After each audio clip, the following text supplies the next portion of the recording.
हम सब अपनी पूरी जिंदगी असल में एक ही चीज के पीछे भागते हैं, वो है खुशी। है ना? एक ऐसी खुशी जो बस बनी रहे, कभी खत्म ना हो। पर यह हमेशा हाथ से फिसलती हुई क्यों लगती है? तो चलिए आज इसी सदियों पुरानी तलाश को थोड़ा कुरेद कर देखते हैं, इसे समझने की कोशिश करते हैं।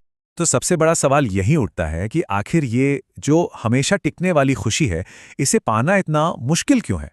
कहीं ऐसा तो नहीं कि हम इसे गलत जगह ढूंढ रहे हैं? इस बात को ना एक छोटी सी कहानी से समझते हैं। एक मजदूर था। उसे लगता था कि दुनिया में सबसे ज्यादा खुशी ताकतवर होने में है। तो उसने भगवान से प्रार्थना की और पता है क्या बना? एक बहुत बड़ा विशाल पेड़। पर पेड़ बनकर भी उसे चैन कहाँ? सूरज की गर्मी उसे जलाने लगी। तो उसे लगा, अरे असली ताकत तो सूरज में है। तो वो सूरज बन गया। लेकिन फिर बादल आए और उसे ढक लिया। फिर वो बादल बना तो एक विशाल पहाड़ ने उसका रास्ता रोक दिया। और आखिर में जब वो सबसे ताकतवर पहाड़ बना, उसे महसूस हुआ कि कोई उसे ही नीचे से काट रहा है। और जब उसने देखा तो वो कोई और नहीं बल्कि उसी की तरह एक मामूली सा मजदूर था। तब जाकर उसे समझ आया कि असली खुशी कुछ और बनने में नहीं, बल्कि जो हम हैं उसे समझने में है। और जानते हैं, ये कहानी सिर्फ उस एक मजदूर की नहीं है, ये हम सब की, पूरी इंसानियत की कहानी है। और खुशी की इसी तलाश में इंसानियत ने इतिहास में दो बहुत बड़े रास्ते अपनाए हैं। तो चलिए इतिहास में थोड़ा पीछे चलते हैं। खुशी की तलाश में इंसान ने दो बहुत बड़े रास्ते अपनाए। दो रास्ते और दो बिल्कुल अलग सोच। देखिए, एक रास्ता है आदर्शवाद का। ये कहता है कि सारी इच्छाओं को त्याग दो, उनसे मुक्त हो जाओ। और दूसरा रास्ता है भौतिकवाद का। ये कहता है नहीं, अपनी सारी इच्छाएं पूरी करो। एक तरफ ये सोच कि इच्छा ही सारे दुखों की जड़ है, दूसरी तरफ ये सोच कि इच्छाओं को पूरा करना ही तो तरक्की है। तो चलिए इन दोनों रास्तों को जरा बारीकी से समझते हैं। तो सबसे पहले बात करते हैं पहले रास्ते की, आदर्शवाद की, यानी इच्छाओं से मुक्ति का मार्ग। आखिर ये कहता क्या है और इसमें दिक्कत क्या है? देखिए, इस सोच का लॉजिक कुछ ऐसा है। ये दुनिया दुखों का घर है, एक समंदर है दुखों का, और सब कुछ एक ऊपर वाली ताकत के हाथ में है, चाहे उसे ईश्वर कहें या अल्लाह। तो फिर आपकी अपनी इच्छा का क्या मतलब? असली खुशी तो मरने के बाद स्वर्ग या जन्नत में मिलेगी। तो अगर इस दुनिया में सुखी रहना है तो एक ही तरीका है, अपनी सारी सांसारिक इच्छाओं को छोड़ दो। लेकिन इस पूरी सोच में एक बहुत बड़ा कंफ्यूजन है। आपने शोक संदेशों में पढ़ा होगा, बड़े दुख के साथ कहना पड़ रहा है कि वो स्वर्ग सिधार गए। अब सोचिए, अगर स्वर्ग ही असली सुख की जगह है तो किसी के वहां जाने पर हमें दुख क्यों होता है? खुशी होनी चाहिए ना। यही वो उलझन है जो दिखाती है कि ये सोच कहीं ना कहीं असल जिंदगी से कट जाती है। मतलब सबसे बड़ी दिक्कत ये है कि ये रास्ता पूरे समाज के लिए कोई प्रैक्टिकल तरीका नहीं बता पाता। अगर सब कुछ भगवान की मर्जी से ही होना है तो फिर हम और आप क्या करें? हमारी क्या भूमिका है? और यही सोच अक्सर लोगों को बेबस और निराश बना देती है।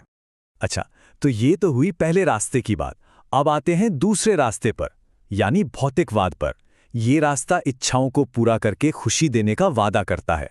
और सच कहें तो आज की दुनिया का यही सबसे पॉपुलर मॉडल है। इसका मॉडल बड़ा सिंपल है। मान लीजिए आपके मन में कोई इच्छा आई, जैसे उफ कितनी गर्मी है, कमरा ठंडा होता तो मजा आ जाता। बस साइंस और टेक्नोलॉजी ने इसका हल निकाल दिया, बन गया एयर कंडीशनर। आपने उसे खरीदा, अपनी इच्छा पूरी की और आप खुश। ये मॉडल इसी बात पर चलता है कि जितना ज्यादा उपभोग होगा, जितना ज्यादा कंजम्पशन होगा, उतनी ही तरक्की होगी, उतनी ही खुशी मिलेगी। और हाँ, यही आज का हमारा जीडीपी वाला डेवलपमेंट मॉडल है। लेकिन इस रास्ते की कीमत क्या है?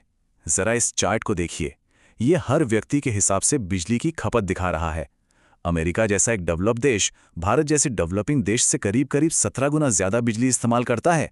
और भौतिकवाद का सपना क्या है? यही कि दुनिया का हर इंसान इसी लेवल पर पहुंच जाए।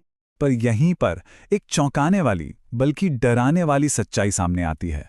अगर दुनिया का हर इंसान अमेरिका के लाइफस्टाइल पर जीने लगे तो हमारी ज़रूरतें पूरी करने के लिए हमें एक नहीं बल्कि 4 धरती के बराबर रिसोर्सेज चाहिए होंगे। और हमारे पास है कितनी? सिर्फ।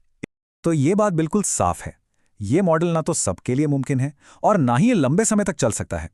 ये तो उन्हीं रिसोर्सेज को खत्म कर रहा है जिनके सहारे हम जिंदा हैं। ये तो सीधे सीधे हमारे अस्तित्व पर ही सवाल खड़ा कर रहा है।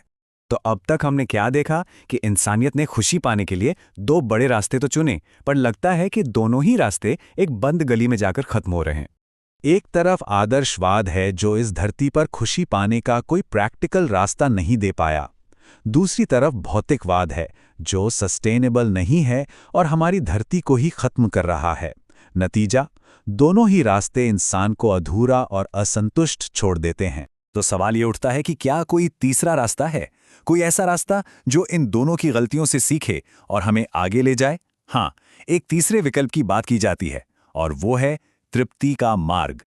इस तीसरे रास्ते को एक नाम दिया गया है सह अस्तित्ववाद।